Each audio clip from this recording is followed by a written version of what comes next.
अस्सलाम वालेकुम friends, welcome back to top smarties drama serial Hamrahi. यकीन ही नहीं होता अपनी आंखों पे सेहान को कि उसके सामने एलिफ खड़ी है। एलिफ को देखते ही वो तो आपे से बाहर हो जाता है और एलिफ का चेहरा अपने हाथों में थाम लेता है और कहता है कि एलिफ तुम आ गई, मैं जानता था कि तुम मुझे छोड़कर कभी नहीं जाओगी। उसी दौरान एक जोरदार थप्पड़ मुंह पर पड़ता है, तब होश आती है कि ये एलिफ नहीं, ये इल्हाम है।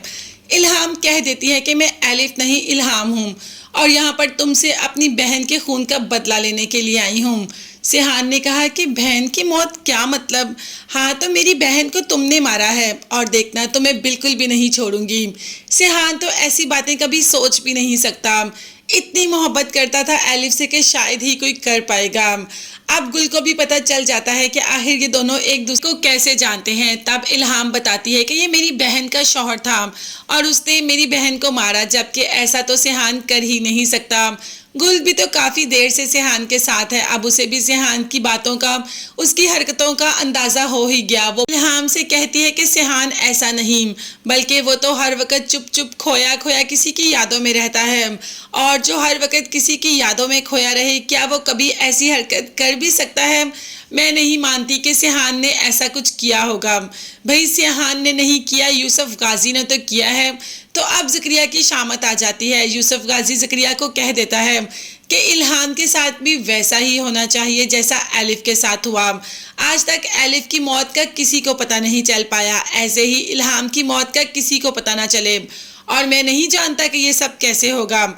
जबकि ज़करिया ने कहा कि वो तुर्की से कनेक्टेड है, वो लोग उसको जानते हैं, उसके फ़ोन पे उनका जीपीओ ऑन है, ये सब कैसे होगा? जिस पर गाजी ने कह दिया कि मैंने कहा ना कि मैं कुछ नहीं जानता, मुझे बस इल्हाम इस दुनिया में नहीं चाहिए। मैं नहीं कहता कि कोई भी आकर मेरे पे सवाल खड़ा करे, मेरे बच्चे पे सवाल खड़ा करे, तो बस इसका तो इस दुनिया से जाना ही लिखा है और इसको इस दुनिया से भेजने में तुम ही मेरी मदद करोगे, बल्कि मदद क्या तुम ही भेजोगे और कोई नाम किसी पर नहीं आएगा। यहाँ पर सेहान अपनी सफाइयाँ दे देकर नहीं थक रहा इल्हाम को, मगर इल्हाम को सेहान की किसी बात पर यकीन नहीं। उसकी नज़रों के सामने तो सिर्फ उसकी बहन है। अब सेहान ने भी कह दिया कि बहन तुम हमसे बात करने के लिए तरस जाती थी, मरियम जो कि हर वक्त कहती थी कि उसे अपनी बेटी इल्हाम से बात करनी है, और तुम तो कभी उनसे बात भी नहीं करती थी। तो इल्हाम ने कहा कि मैं मजबूर थी, मैं यहाँ पर आ नहीं सकती थी, मगर इसका ये मतलब नहीं कि मैं उनसे कोई ताल्लुक़ नहीं, मेरा उनसे कोई भी ऐसा ताल्लुक़ नहीं कि वो इस दुनिया से चले भी जाएं और मैं उनकी परवाह भी ना करूं।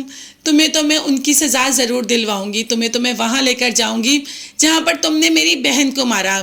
सेहान बेचारा और शर्मिंदा और परेशान हो जाता है, वो तो पहले ही एलिफ की यादों से बाहर नहीं आ रहा और ऊपर से सेहान के ऊपर सारे का सारा इल्ज़ाम इल्हाम ने लगा दिया एलिफ की मौत का। वो तो ये सदमा बर्दाश्त ही नहीं कर पा रहा, वो तो पहले ही चुप चुप फिरता रहता था, हर वक्त किसी ख्यालों में होता था, अब तो वो अपने अंदर ही खुद को गिल्टी महसूस करता है।